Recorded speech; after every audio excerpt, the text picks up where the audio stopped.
Welcome to the shooting show. This week we follow Chris Dalton, controlling the roe deer population of southwest Scotland, plus optics reviewer Chris Parkin reviews a value for money scope from Leupold.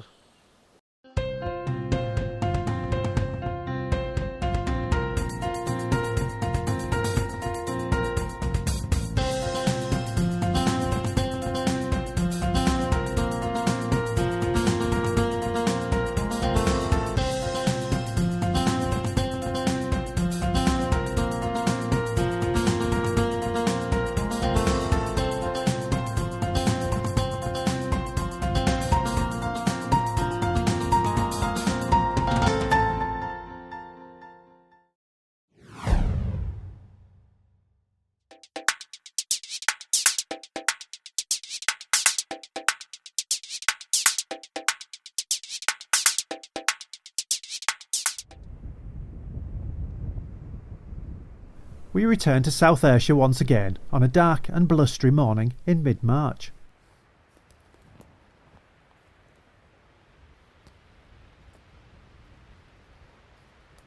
Chris Dalton is on a mission. He's after some roe troubling a local landowner. Keeping to small walls and fence boundaries, Chris makes his way through forestry to border the plundered field in question. It's all quiet, but it's only just gone 6 in the morning. And as the sun rises, Chris' patience pays off.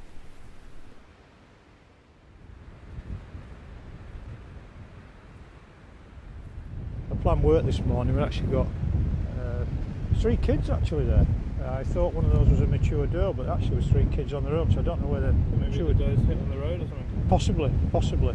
Normally I would have only shot 1 from that group, but 3 kids on their own. I think they'll probably take the 2 out and we'll leave the 1 to its own devices. But we've got a winter barley crop here and we've been seeing as many as sort of 6 or 7 roan here on an evening. So the farmer said to me a while ago that there were too many deer on there.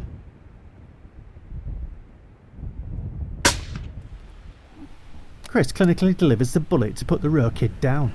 Next, Chris has a second kid in his sights and waits for his moment. It's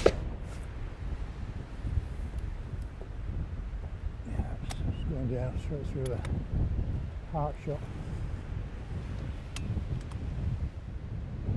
So I won't take any more off here now. That's 2 gone. That'll do. There's a really big buck up here. It was clean. It was clean by the second week in February. It's a pity we've not seen him this morning because that'll make at least a silver. I think probably a gold. He's absolutely massive. I've been seeing him for the last 6 or 7 years on my fields. We've not shot him, but I think probably now he's getting ready to the point where, come April, in a few weeks' time, I'm sure there's a foreigner will very much like to have him hanging on the wall. So we'll go and get these deer back in, get the gralloch.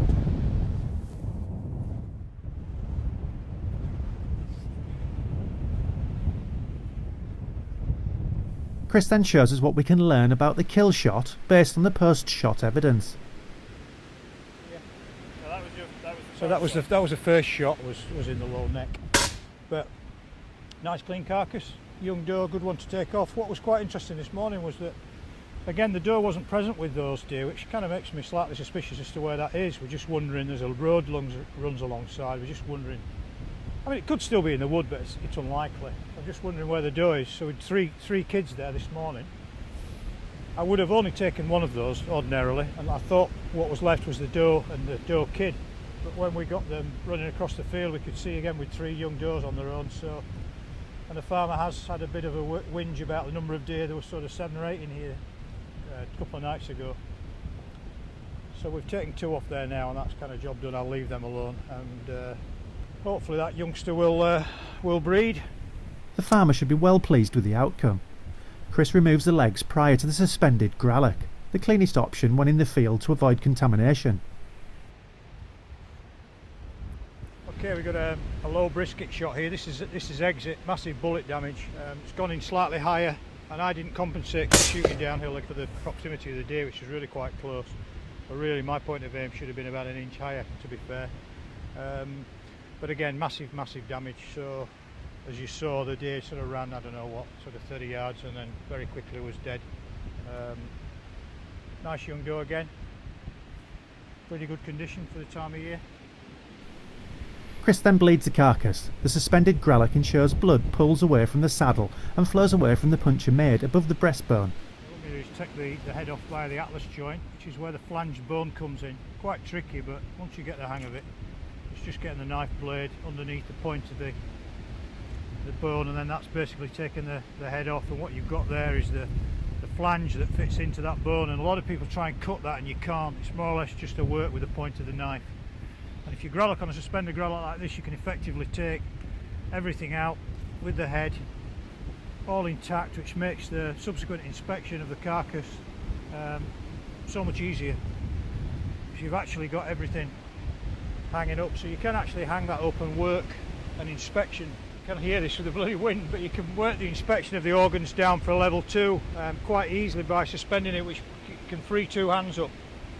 So then, you know, you can look at the lymph nodes that you need to examine. Mediastinal here, around the upper and lower bronchioles here. Spleen, pretty good condition. Liver, portal lymph node. No evidence of any lungworm, no evidence of any liver fluke. Spleen's nice. And then we'll lay the carcass down for the mesenteric lymph node chain, but effectively there's the mesenteric lymph node chain. That's slightly enlarged, but I'm not really worried about that. That's just a young animal, possibly a bit stressed. It's not pussy, so I'm not really worried about any of that. Tongue's nice and clean, eyes are nice and bright. So we'll incise that shortly and have a look at the mesenteric and the retropharyngeal lymph nodes, but very, very good young healthy deer. There. There's the other one, no problem there. And there we've got the retropharyngeals again, no problem. Good healthy deer. Okay, just to prove that you can actually get 2 roe deer in a apex predator roe sack. If there'd have been big bucks, I think we might have struggled a bit, but a couple of little ones like that is no problem. Breakfast time.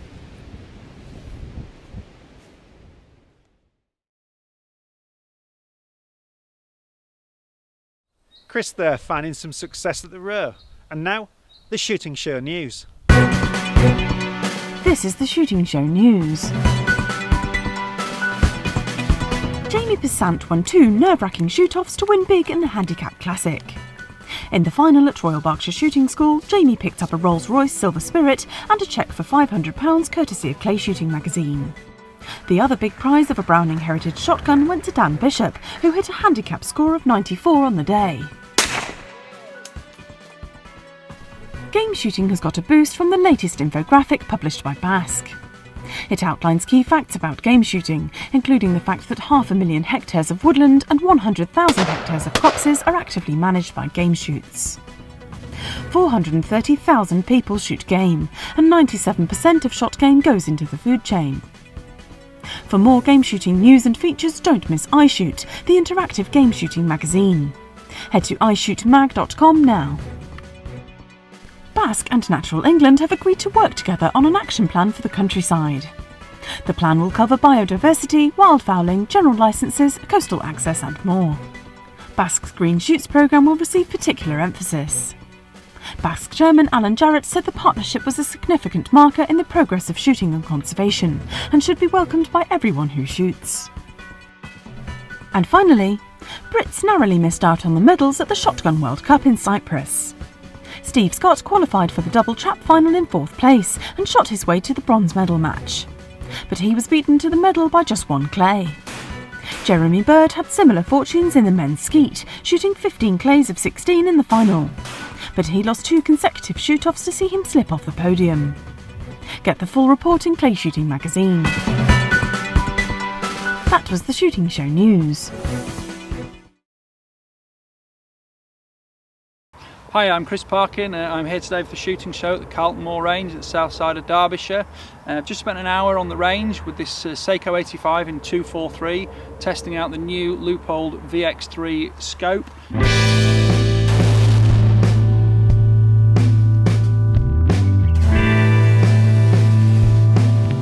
This is the 3.5 to 10 by 50 specification. It's on a 30mm tube, it's illuminated, and it's the Boone & Crockett special edition. So you have a reticle set in the second focal plane that when you alter the magnification on the scope, the distance between the aim points changes against the target background to accommodate for the ranges at which you're shooting and the drop in the trajectory of your bullet.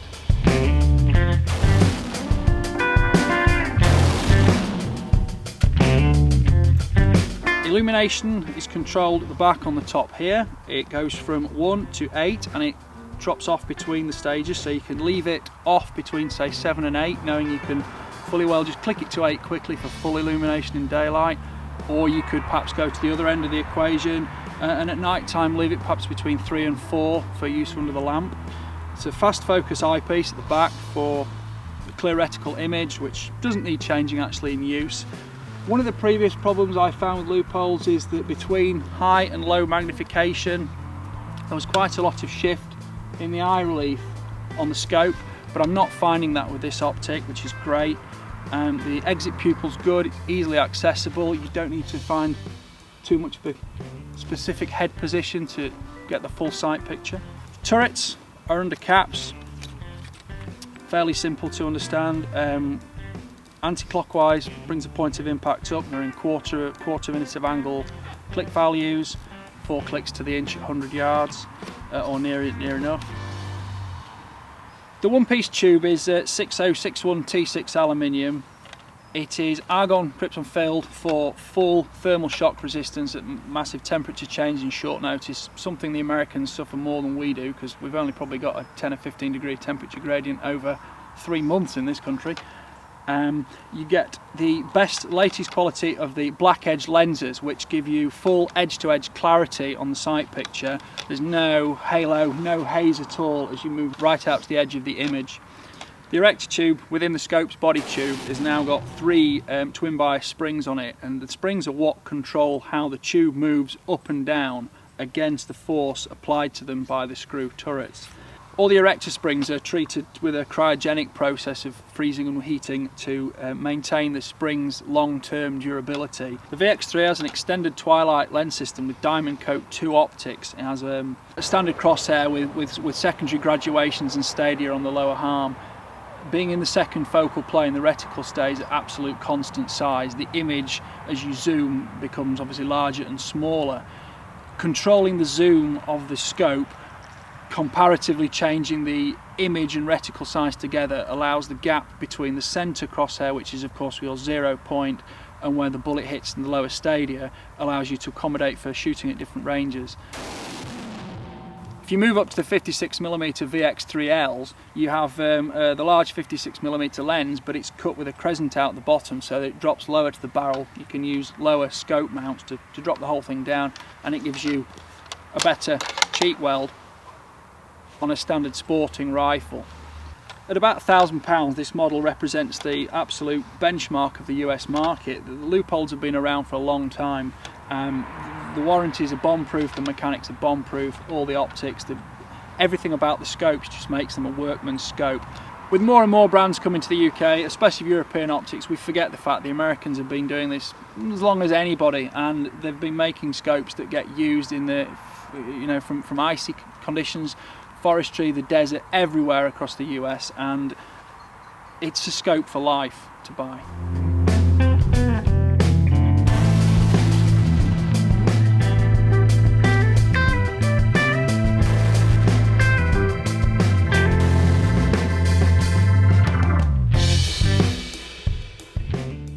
Well, that's it for this week. Thanks for watching. Please like us on Facebook and follow us on Twitter.